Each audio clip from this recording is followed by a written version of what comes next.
እንግዲህ ገብተናል ይላል ፕሮግራም ይቀወጥለታል። የታባቱ እንዴት ነሽ ነበር? ሰላም ነው? እንደምን አለ? ዳኒ አለ አቴ መነጽር ጨምቆ ሊገለኝ ነው።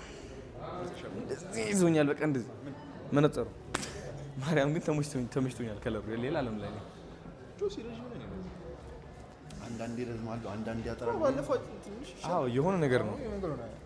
ትረዝማለህ፣ ታጥራለህ። አዎ እግዚአብሔር ረዝማለህ፣ ታጥራለህ ወይስ ለምን? ዘፈን ሲያስመርቅ ይረዝማል። የዛሬ ስታይል ወደድሽው ከሱፍ ውጪ አይደለ? እኛ እንግዲህ ሁሉም ነው የምንለብሰው፣ ሊሚት የለም። እንደምታውቁት ነው ጋይስ። ጠጋ በልላቸው ትንሽ ናፒ ተሰቀል እዚህ ላይ ይወጣል እኮ